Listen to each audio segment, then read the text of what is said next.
got a hard-hitting list here. Some of my favorites for sure.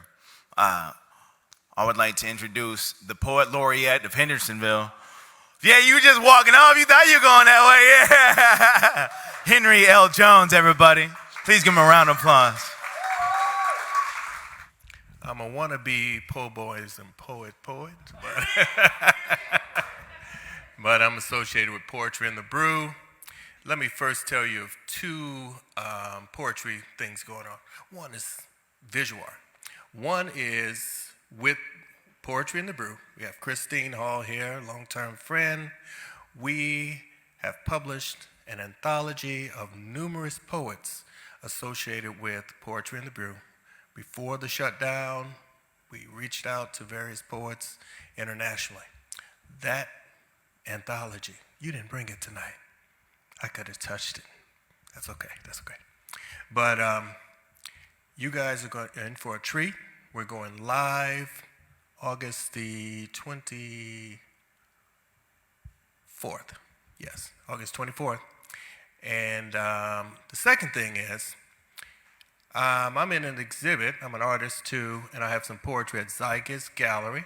That show will be up until August the 28th. So check out Poetry in the Brew. A lot of first-time people here. Christine Hall here is the host. Give it up for 10 years. 10 years. I mean, some people give up after 2 years. All right, let me tell you. I was the host at Kijiji Coffee House on Jefferson Street. We hung strong about 5 years, I think, 4 or 5 years, something like that. Anyway, tonight I'm going to share some poetry. Let me take this off. There we go. The first thing I want to share, when Spoken Word got up here and they said, we're in a church. I said, yeah, that's right. I got one. Yeah. Raised in the church and so many things, and I said, I got one. Haven't read it in a while. Let me put this baby back here. There we go. This poem is from my book, Run Into Blackness, Feeling My Poetic Gumbo. And in the church, you experience a lot of personalities, let's say. And this is from some of those personalities that I saw growing up. It's titled Mississippi River, the Baptism. The Mississippi River isn't muddy and flowing brown but bloody, with memories and stench past each generation with each flush, a bowel movement. Still we swipe our butts without cleaning that black hole where all things are lost behind the scenes, making all murders, no, let's say slayings, of little black children drug or gang related. No one wants to go near that hole where manure spreads itself across the eyes of lost corn to smother Kwanzaa and turn Karinga's dreams into nightmares. Drenched in commercial passions which began flowing from Martin's bloody neck. Now only an enema, that deep coffee one to wake us up will save us, provide some release from all the Oops, ain't no cursing in her house. We told and made to believe, stop, listen, it's Delta Blues, music pushing against the shore. I still hear the water splashing as my preacher walks, as though it screamed through that scream, holding little Jerome in his arms, whose body is stiff by the cold currents and wiggling catfish. Soon both will become baptized, one in water, the other in cornmeal. Pastor prays hard, wanting to walk on the water's surface and break Jesus' reflection into small white pieces of communion bread. Still, Miss Mattie loves her pastor. You know, he knew Christ and marched with Martin way back and will get her into heaven after 22 years of twisting the face of strangers for a shot of gin and a 20. She loved Pastor before he became saved, heard his screams before they were praises, and saw him rise in the world in his Cadillac bubble mirror, where things look bigger and closer than they appear. But she made him feel like a full man. Now he visits her after service, stops by to pray about the past, drives in that same long ride, stained by greasy chicken from Sunday dinners and peach cobbler. Dropped between the seats, those large bones know the truth about how sweet peaches came and went many times in the back seat, then kept quiet. She was a pretty young child who was bused to Texas suddenly to live with her big mama. Maddie lived alone and lonely. Pastor's visits were still brief but proud. He'd leave her after he shouted, "Oh, oh, oh, God!" Then froze in silence. Prayer session over. Maddie gets to go to heaven after loving the pastor and feeding him with her flesh and remembrance wine, which left a stain she couldn't shout out. The stench of that river became a holy perfume, and oil once used to cook all that fish and cover Maddie's dry skin, scenting the filth of shame. Jerome's face had rainbows that glistened on him. As the pastor brought him up, his mama shouted and cried. Mud and sin slid off his white clothes. Maddie caught the ripples of hope and drank and drank and drank. Becoming drunk on a new gin, she only gave her soul, but not her body. Seeing her face in the currents as something beautiful, just like that Mississippi River. Thank you.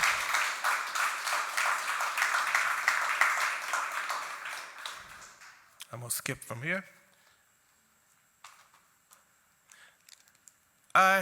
When I hear other poets, I love the arts. Love the arts. When Mo kept echoing this powerful line about addicted to loss, that's something I think a lot of poets write about. They experience, they feel, they share. And I said, oh my God, I got to read this one piece. All right. This poem, I was part of this publication. It was a project where poets were they were showing all these photographs. It's called the 2020 Czech Republic. And this wonderful photographer went to the Czech Republic, and he photographed all these images. And the one I selected, I was like, what is going on here? What it is this. Try to picture this in your mind. It's a 2-story building, beautiful, ancient, all stone, grays and so forth. And there's an old man, the 2nd story, and he's just standing there looking out.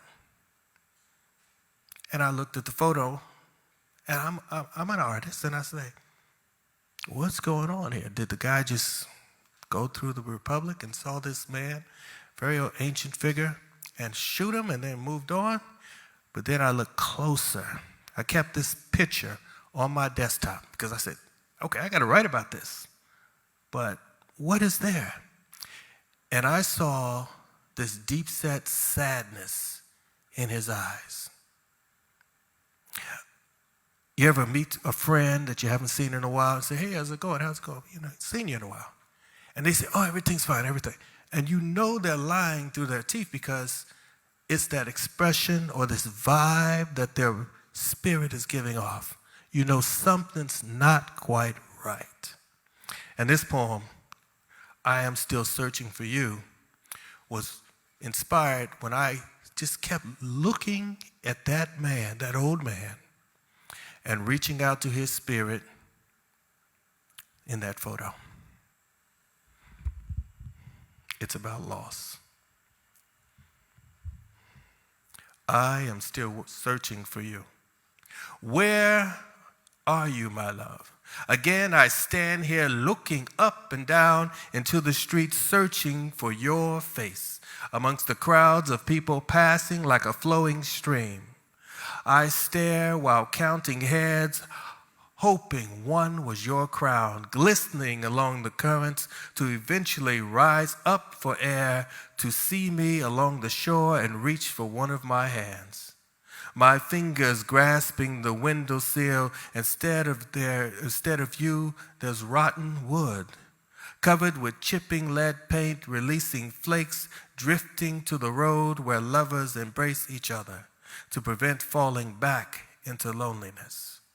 The same desolation I know too well, while my probing eyes become tired, hoping to see you again if I keep watch.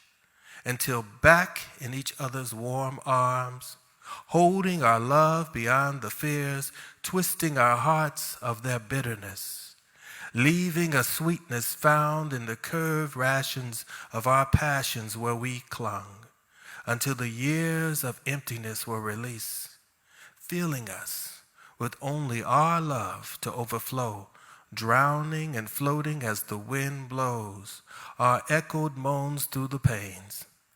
This is why I still want to find you, my love, at this glassy portal to our joyful memories, now a black hole eclipsing the sunny days, preventing rays to refract your crystal vase, overflowing with broken lilies holding on, and the stench of old water smelling like death.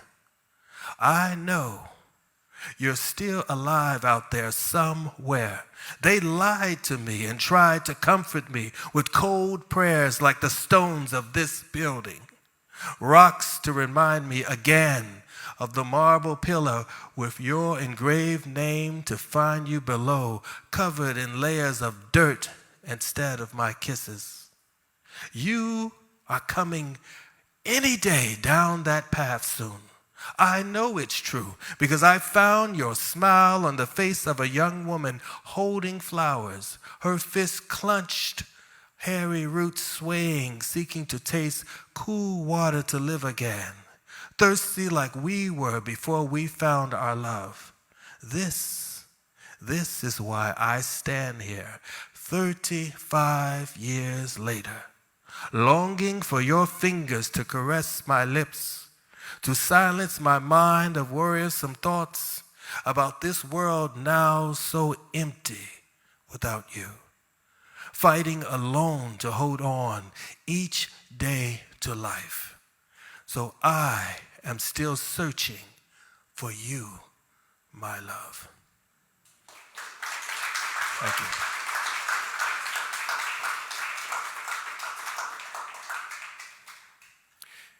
I mentioned Zygus Gallery. That exhibit is a dedication to Carlton Wilkerson. He's a friend, gallery owner, and an artist. Yes, right. And actually, on rare occasions, this brother writes poetry.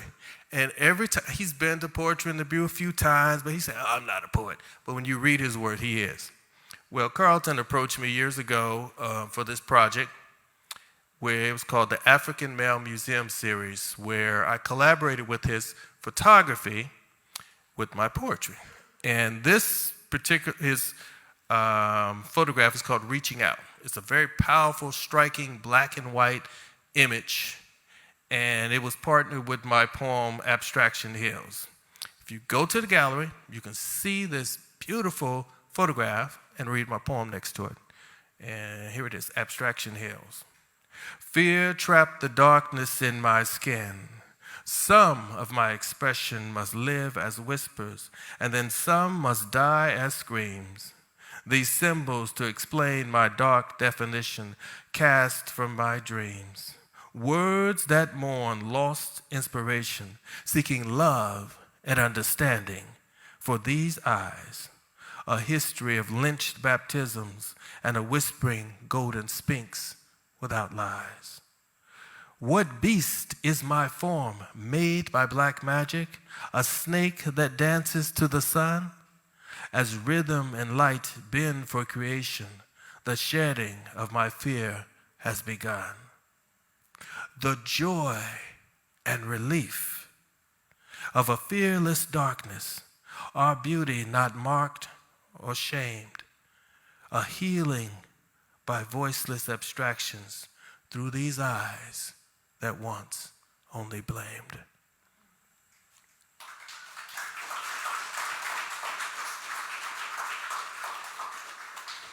Okay, I'm going to read from this.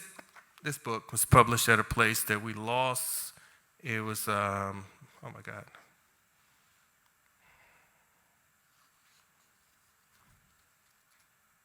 Flat Rock.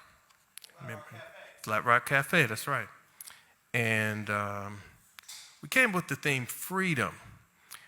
The host, Amy Hoskin, would every year take all the features for that year, create an anthology, and I was featured one year. So this first poem, I'm just going to read one from here. It's titled Freedom. Lost in urban fields of concrete and steel instead of corn and cotton. Don't you dare speak or walk too far from your neighborhood, or we'll let the blood flow to make them remember. Total recall blistered from hours in the sun. Pineal blocks make being less spiritual. Spreading fade cream on your face to be new, safe, and maybe passionate. Still, those dreams coat eyelids in morning, salty crud to remain. Preserve generational lies, whispering but refusing to listen. What happened in darkness, so you don't want to be black. Blending to those stories with full moon's only eye, casting a path to freedom, but few really ran when sung or listened with their hearts. Those songs never faded, echoing still in the wind. Freedom seems so empty. When still you wonder today, while driving, walking, jogging, shopping, partying, or sitting, you will be beaten or killed, whether you speak politely or with defiance. Nothing matters. They're just standing their ground, urban hunt, same dogs knowing the scent from the past, your meat. Hunger for violence and revenge, awaiting the promised race war and the return of their land and pride, controlling the new slaves working, using an app to control them outside while living in a world of virtual reality.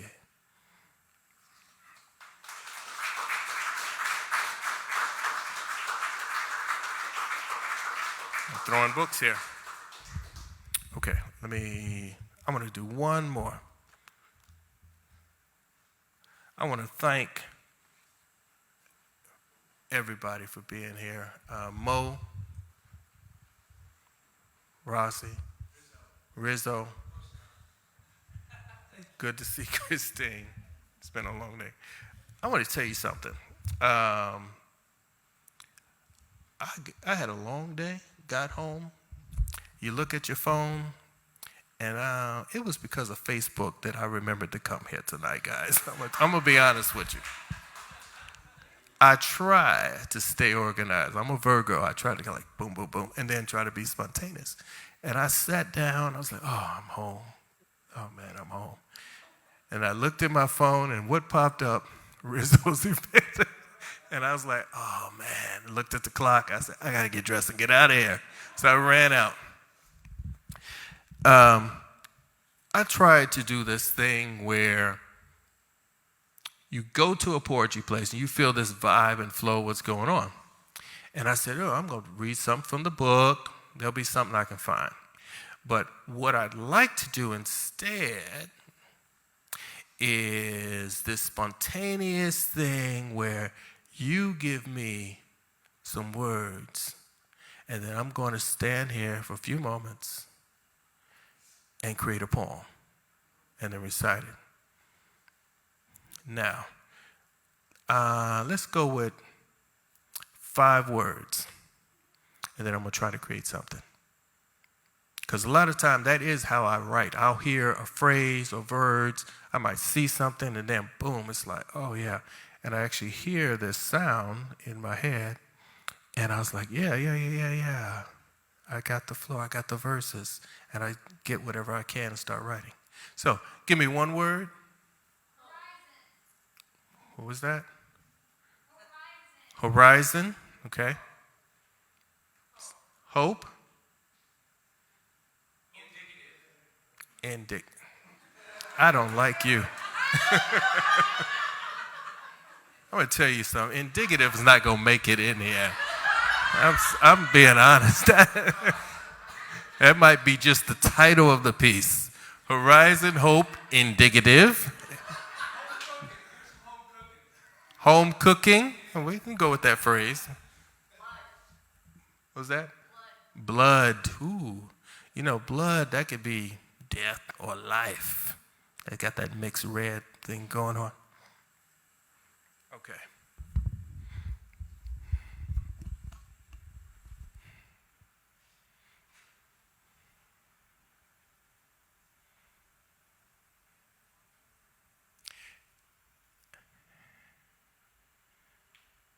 My life starts many times as an extension of dreams, where I will wake up after dreaming this long, wonderful moment of the past, where I'm reliving something, where I walked along a shore and found and lost myself in hope that those images in some way are prophetic.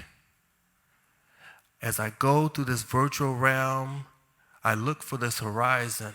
I look for the light, because there's been so much pain and darkness that has come through me that I tell myself that I might heal.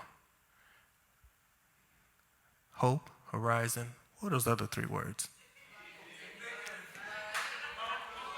I wake up and feeling indignant that I was given a word that I don't use very often, and I've never heard a poet use that too much. But I won't remain indignant about that word. Give me the other two. And the blood. Oh, yeah. And as I look down, I notice that there's some scratches that are upon me. And I don't know what I went through when I was sleeping, but the blood that I see, it reminds me of the wounds that have been made throughout my life. And I told myself, I can be healed. I told myself, just put a little balm on there. It might be expired balm that I've used over and over again as reminders, and that's why I keep still having these dreams. But those dreams and that pain slowly fades. And when I wake, I go back to the kitchen, and I sit there with my coffee, taking a nice long sniff, smelling the aroma of this dark, strong coffee, knowing that that scent takes me back when home-cooked meals from my Aunt Cara Mae seemed to solve everything. Thank you very much.